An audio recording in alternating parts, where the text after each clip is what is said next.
That collective reading with the transparent deck that I got, that to me smells incredible, but it also smells like earth blood because it's made of plastic. Isn't that dinosaurs?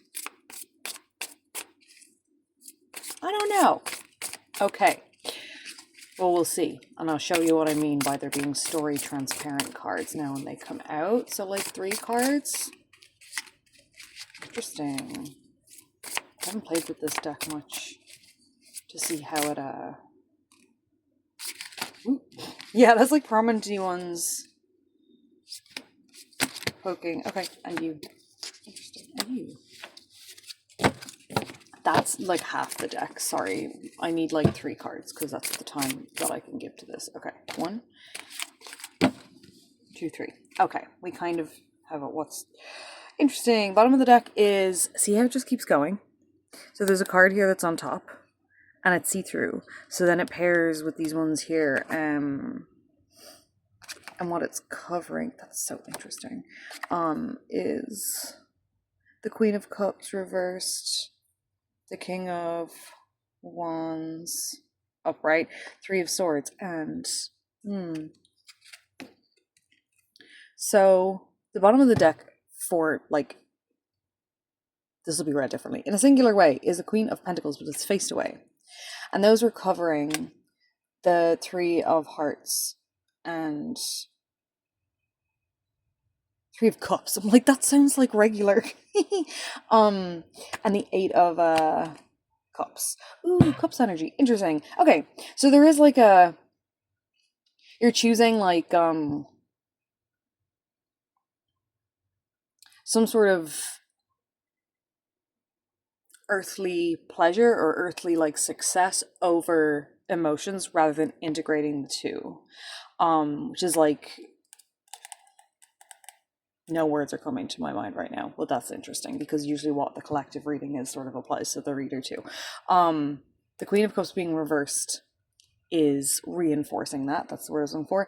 And we have the King of Wands, but this is like, I don't know if you can see, he's under like 4 layers of transparency.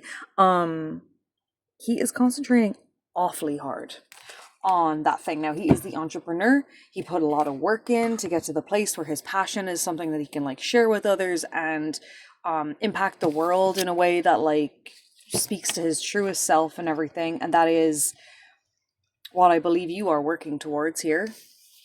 That is the self that is behind a few layers. We're going to take it very literally, that it's behind like just a few layers, even though you can see exactly where you're going, right? And what's like facing away from us in this moment is like it's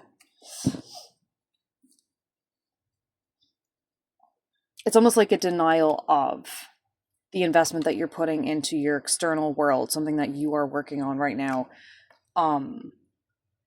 over like emotional well-being and health. So let's see what the other cards have to say about this. The 5 of Cups reverse. A lot of cups in reverse in this. It's okay. We're gonna do something about it because we're gonna be informed with this.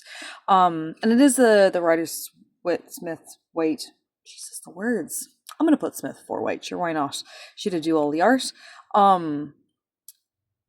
Yeah, the 5 of Cups in reverse here, where it's like, this feels like a very internal version of a 5 of Cups. So it's not even like, there's ones that are upturned that are right there, like, you know, a little bit behind you. These are the tiniest pieces of art though to show on camera. These 2 are the upturned ones. The person's looking that way, and here are the ones that have fallen over. But there's also right in this person's peripheral, same as these cups, a bridge and like a whole building, right? And it's like, or a whole building, a whole fucking citadel, it looks like. And there's like a small, low river, as far as we can tell. It doesn't look very rough or anything. There's many ways to like walk out of this situation, to not be staring just at those exact, you know, downfalls or losses or whatever it is. And there are these other 2 cups, and that's like, you know, an opportunity, a challenge within, etc. But this is like, because it feels like a deeper within, with it being in reverse, it's like there's a subconscious work like this, like almost as if you've either in a meditation or in dreams noticed something going on and are just sort of leaving it to your subconscious or dream you to like deal with, rather than taking control of it in your waking life. And that one was separate from these other two. Other three cards that popped out. So it did give 4, but I'll allow it because they've decided to come out together. In a manageable amount to tell a story. So that's like this one facet, right? 5 of Cups reversed. And then we have the 6 of Swords and the 2 of Pentacles and the 4 of Pentacles. And those two are kind of covering each other in this. So it just looks like advice, and then where it's going is like cutting loose to go be in isolation for the purpose of inner communication here, which is not always what the 6, it's just like this, all I can see is almost like this is you, this is your subconscious self, the one that is like not getting here necessarily the attention that it deserves, because this is a oneness, this is a partnership, and it's not up to just one facet of you to like, you know, win or get success at the end of the day. This is about you doing this holistically, because you're trying to do this differently than the generations in your family before this. There is generational healing. This is not just about how you operate in your waking life. You are living in a holistic way, in a oneness within your own self, and then also with the universe. So that at this time is being challenged majorly because you are obviously given an opportunity, and amidst an opportunity right now, actually see the previous reading a little bit, to like move forward in the Pentacles world, in the tangible, and there's like a big opportunity that you are amidst right now, but you're not going through it exactly the way that you have like been practicing moving through this stuff. So there's a bit of an integration that needs to happen within the self here. And this is the action to take of like your waking life self going off with, on a boat, all of these pieces that you need to communicate with yourself about. That's all those swords, right? And those are lined up in this line on the other side of your subconscious, creating sort of a like a fence in, like this is where we're going to be concentrating. Rather than it being outward, it's inwards. Which is, you know, then you'll, as the King of Wands, be holding your staff and not intently staring at the staff. You're intently yourself holding a staff. You're not controlled by this physical object that has become the manifestation of all the work that you've put into something that like is close to your heart. It's integrated into all the parts of your life, meaning that you can easily share, you know, this outwardly, and it doesn't feel like something that eventually turns into like a lack mindset where it's like, oh, I'm so like focused on this one thing that I've worked on. What if it's taken? What if it goes away? What if, like, you remember the universe is on your side when you're, you know, including all the parts of yourself and loving and trusting that you are there for yourself, because that's who's gotten you to this point of the journey that you're in, that you have the opportunity to put this much work into something that you love. But it is a reminder right now of because the next 2 are the Pentacles, right? And it's like where this action leads you is to a reminder of like a balance, okay, of something like it's like the picture's cut off, so this person's balancing 2 things. You could see it as a choice as well, but in this particular reading it feels a little bit more of a I'm happy holding both of these things, but one foot is solidly on the ground and the other foot is being lifted up a little bit, right? So it's a little bit like a representation of that is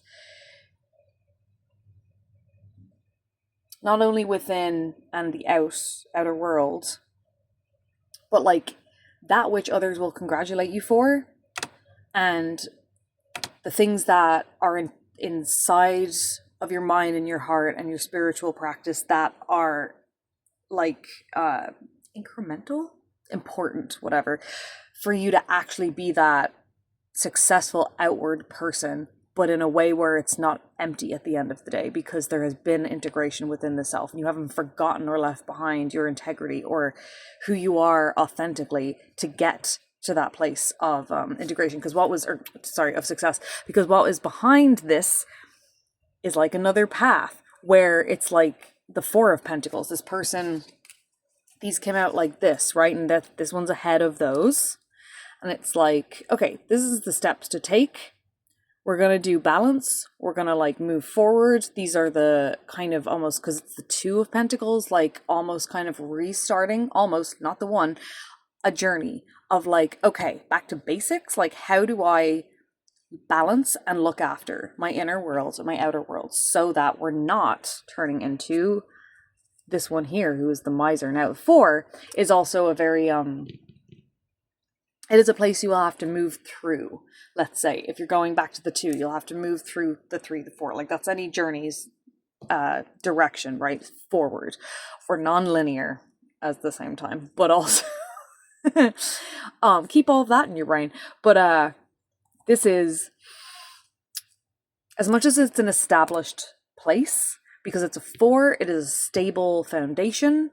There is more out there for you, being the like Queen of Pentacles, which is currently, faced away from you because of the way that you have been interacting with your inner self. Now, that all is very let me get the hummingbird deck. Actually though, this was the oracle deck that I kind of thought of. I was like, I kind of want something that's like a kind, loving, stop playing, message to the people that this reading is for, because this is hard work, and it's probably stuff that you already know, but sometimes you need it mirrored and said by somebody else. So I'm gonna pull one from each deck in a half the deck kind of way. You can take both, whichever resonates as helpful. Well, let's see what they say. So this one is Unbound, releasing soul patterns, contracts, and past lives. Yes, it's a reminder of like why you've gotten into this inner work in the first place, why you have practiced this spiritual practice in the first place, why you are who you are today. It's because of everything that you have put in work-wise before this, but there's also like a reminder of you're letting go of not only the generational patterns that have been like plaguing those who have come before us, who brought us up, etc. We can do it more authentically. We can do it more kinder to ourselves, more holistically and lovingly, but we're also letting go of past lives where we haven't necessarily done this work at the same time as being the most successful version of ourselves, because it probably felt a bit of a like you have to pick one or the other in a lot of other lives, and even versions of yourself within this lifetime. And this is why this work is not only so important, but it's also something that is massively supported by the universe. So as you release the soul patterns and the contracts that are not for you, you have like the guidance of the moon light in the direction, like exactly how to do this, where you're going with all of it. You probably don't know what it's going to look like though, and that can be kind of hard because it's most likely not been done before.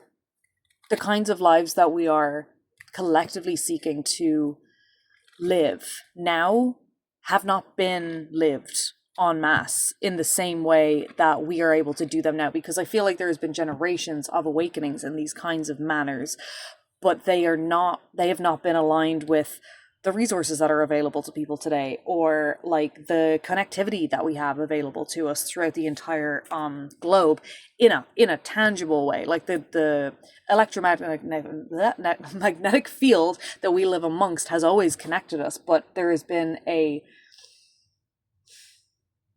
disconnection from that. I won't go into the whys and everything, because I know that we all feel it, because we're continuously a searching being of like, I think it needed to happen because there needed to be individualization through the societal structures that have brought us to the point of being so individualized that then we again seek for community, but we get to now make it in a new found way, like a way that breaks all of the patterns and renews it in spite and via being fully informed by the forces that are within each of us and in our society and in the energy field that don't want that for us, that profit basically from us not being connected in that way inside of ourselves and to each other. And like that connectedness, I feel like sometimes I need to say it for some people, but others already get this. It's like, it's not, you're not like ever alone, because we are all connected across the energy grid. Now you can put up like energetic boundaries and very much like isolate yourself in your actual life, and that sometimes is needed to do a lot of the spiritual work.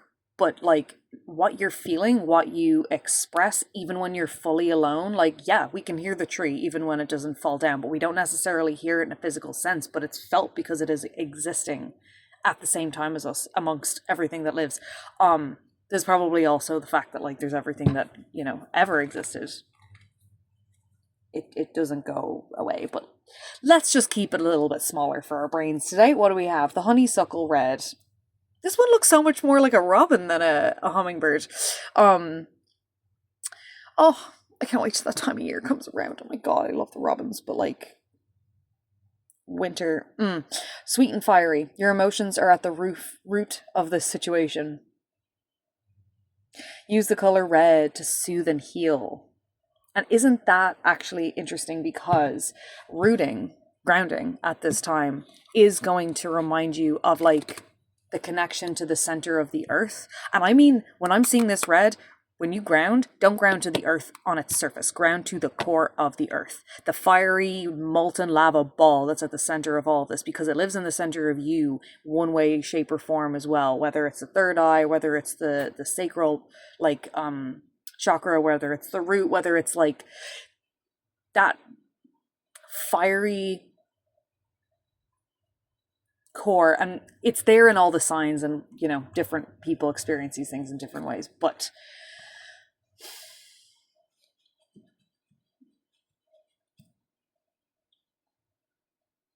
I know I always feel silly saying this, but I'm like, okay, fine, it came into my head.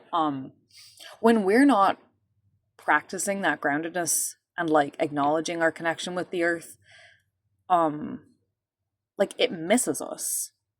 Same as if we left the planet, we would miss this planet. That is said by almost every astronaut I feel like that's ever come back. They're like, fuck, like it's nice to be home. And again, that's in this just like deeper than physical felt way. It's like, it's not only home, but this is life force, and it's like where your energy is grounded to, and it's like wanting to feed you and help you renew. And it's one of the most beautiful ways to reconnect with self, especially in the ways of like healing things that are past life, and you know, connected to generational trauma and stuff, because that all definitely affects the root chakra as well. So you know, take your time with this, and definitely ground,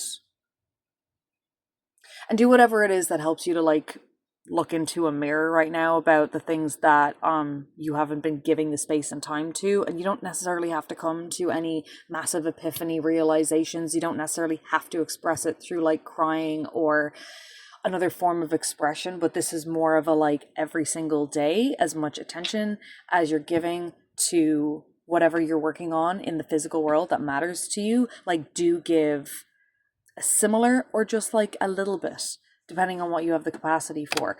But leaving it completely unseen, write down your dreams, if that's just popped into my head for like somebody. If you just give it attention, this becomes integrated again. It's not like rocket science. It's also not work that you haven't done before, because this is a reintroduction to the self, because you're beginning at the 2, not the 1. Okay, I'll leave it at that for now. Bye.